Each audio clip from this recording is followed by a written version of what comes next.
ಕಾಂಗ್ರೆಸ್ ದುರಾಡಳಿತಕ್ಕೆ, ಸರ್ಕಾರಕ್ಕೆ,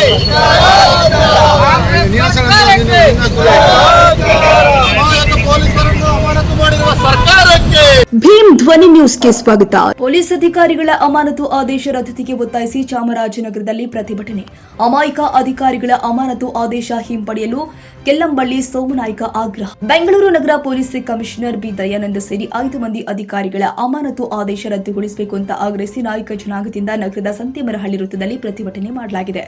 ವಾಲ್ಮೀಕಿ ನಾಯಕ ಸಮುದಾಯದ ಪ್ರಭಾವಿ ಮುಖಂಡರು ಆದ ಕೆಲ್ಲಂಬಳ್ಳಿ ಸೋಮನಾಯ್ಕ ಅವರ ನೇತೃತ್ವದಲ್ಲಿ ಜಮಾಯಿಸಿದ ಪ್ರತಿಭಟನಾಕಾರರು ರಾಜ್ಯ ಸರ್ಕಾರ, ಮುಖ್ಯಮಂತ್ರಿ, ಉಪಮುಖ್ಯಮಂತ್ರಿ, ಗೃಹ ಸಚಿವರ ವಿರುದ್ಧ ಘೋಷಣೆಗೋಗಿ ಆಕ್ರೋಶ ವ್ಯಕ್ತಪಡಿಸಿದ್ದಾರೆ.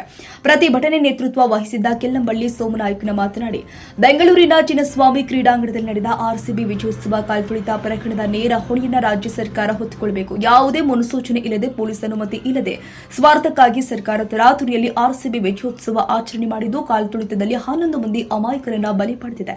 ಕೂಡಲೇ ಮುಖ್ಯಮಂತ್ರಿ ಸಿದ್ದರಾಮಯ್ಯ, ಉಪಮುಖ್ಯಮಂತ್ರಿ ಡಿಕೆ ಶಿವಕುಮಾರ್, ಗೃಹ ಸಚಿವ ಡಾಕ್ಟರ್ ಜಿ ಪರಮೇಶ್ವರ್ ರಾಜೀನಾಮೆ ಕೊಡಬೇಕು. ರಾಜ್ಯ ಸರ್ಕಾರ ತಮ್ಮ ತಪ್ಪನ್ನ ಮುಚ್ಚಿಕೊಳ್ಳಲು ಈ ಪ್ರಕರಣದಲ್ಲಿ ಅಮಾಯಕ ಪೊಲೀಸ್ ಅಧಿಕಾರಿಗಳ ಅಮಾನತು ಪಡಿಸಿರುವುದು ಸರಿಯಲ್ಲ. ಅಧಿಕಾರಿಗಳ ಅಮಾನತು ಆದೇಶವನ್ನ ಹಿಂಪಡಿಬೇಕು, ಇಲ್ಲದಿದ್ರೆ ಉಗ್ರ ಹೋರಾಟ ಮಾಡುವುದಾಗಿ ಕೆಲ್ಲಂಬಳ್ಳಿ ಸೋಮನಾಯ್ಕ ಎಚ್ಚರಿಸಿದರು. ಪ್ರತಿಭಟನೆಯಲ್ಲಿ ನಗರಸಭಾ ಸದಸ್ಯ ಶಿವರಾಜ್, ಯಜಮಾನ ರಾಜು ನಾಯಕ, ಸಂತೋಷ್, ಬುಲೆಟ್, ಚಂದ್ರು, ಚೇತು, ರಂಗಸ್ವಾಮಿ, ಚಂದು, ಬಸವರಾಜ್, ಸತೀಶ್, ರಾಜು, ಶಂಕರ್, ಸೋಮು, ಶಿವಮೂರ್ತಿ ಮತ್ತಿತರರು ಭಾಗಿಯಾಗಿದ್ದರು. ಪುನೀತ್ ಹೊನ್ನೂರು. ಪೊಲೀಸರನ್ನು ಅಮಾನತು ಮಾಡಿರುವ ರಾಜ್ಯ ಸರ್ಕಾರಕ್ಕೆ, ಸಿದ್ದರಾಮಯ್ಯರಿಗೆ, ರಾಜ್ಯ ಸರ್ಕಾರಕ್ಕೆ, ರಾಜ್ಯ ಸರ್ಕಾರಕ್ಕೆ, ಹೇಳಿ ಮುಖ್ಯಮಂತ್ರಿಗೆ, ಹೇಳಿ ಮುಖ್ಯಮಂತ್ರಿಗೆ, ಹೇಳಿ ಮುಖ್ಯಮಂತ್ರಿಗೆ.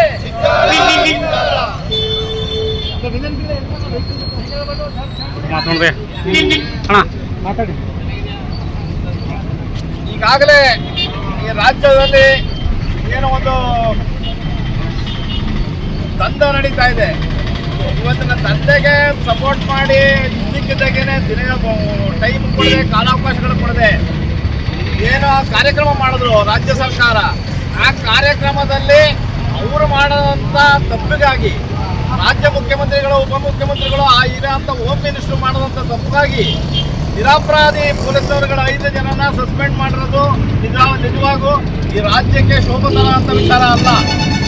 ಈ ರಾಜ್ಯದಲ್ಲಿ ಏನಾದ್ರು ಸರ್ಕಾರ ನಡೆಸಬೇಕಾದ್ರೆ, ಈ ರಾಜ್ಯದಲ್ಲಿ ಏನಾದ್ರು ಆಡಳಿತ ನಡೆಸಬೇಕಾದ್ರೆ ಪೊಲೀಸ್ನವರ ಅವಶ್ಯಕತೆ ಇದೆ.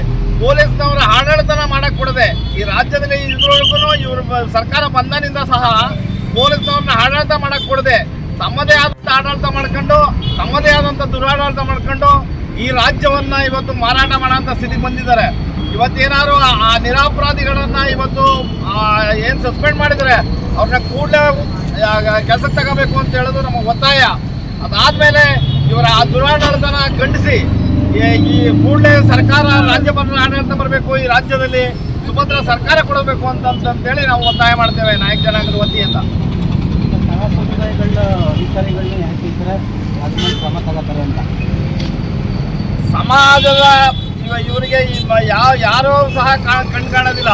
ಸಮಾಜದಲ್ಲಿ ಯಾರು ತಳಮಟ್ಟದಲ್ಲಿ ಇರ್ತಾರೆ ಅಂಥ ಸಮಾಜಗಳಿಗೆ ಯಾರೂ ರಕ್ಷಣೆ ಇಲ್ಲ. ಅಂಥ ರಕ್ಷಣೆ ಇದೆ ಅಂತ ಸಮಾಜಗಳು ಯಾರು ಇರ್ತಾರೆ ಅವ್ರನ್ನ ಕೂಡಲೇ ಸಸ್ಪೆಂಡ್ ಮಾಡ್ತಾರೆ. ಇವ್ರಿಗೆ ನಿಜವಾಗಿ ಹೇಳಿದರೆ ಇವರು ಆಡಳಿತ ಮಾಡೋ ಅಂಥವ್ರು ಅಡ್ಮಿನಿಸ್ಟ್ರೇಷನ್ ಏನಿದೆ, ಇವರು ಅಡ್ಮಿನಿಸ್ಟ್ರೇಷನ್ಗೆ ಅದಕ್ಕೆ ಆದಂಥ ಸೆಕ್ರೆಟರಿಯೇಟ್ಲಿ ಅಧಿಕಾರಿಗಳು ಇಟ್ಕೊಂಡಿದ್ದಾರೆ.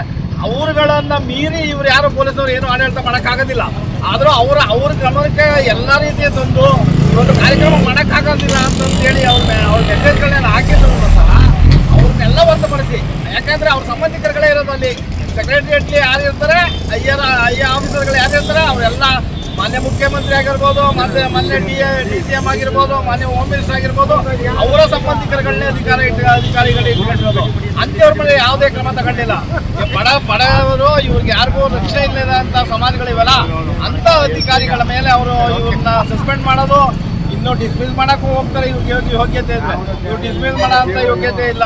ಯಾಕೆಂತಂದ್ರೆ ಇವ್ರ ಯೋಗ್ಯತೆ ಇದ್ರೆ ಅದನ್ನ ಮಾಡಕ್ ಕೊಡೋರು. ಅದರಿಂದ ನಾವು ಹೇಳ್ತೀವಿ, ನಿಮಗೇನಾದ್ರು ಮಾನ ಮರ್ಯಾದೆ ಏನಾದ್ರು ಇದ್ರೆ ದಯಮಾಡಿ ನೀವು ಕೂಡಲೇ ಸರ್ಕಾರನ ವಜಾ ಮಾಡಬೇಕು ಅಂತೇಳಿ, ರಾಜೀನಾಮೆ ಕೊಡಬೇಕು ಅಂತೇಳಿ ಒತ್ತಾಯ ಮಾಡ್ತೀವಿ.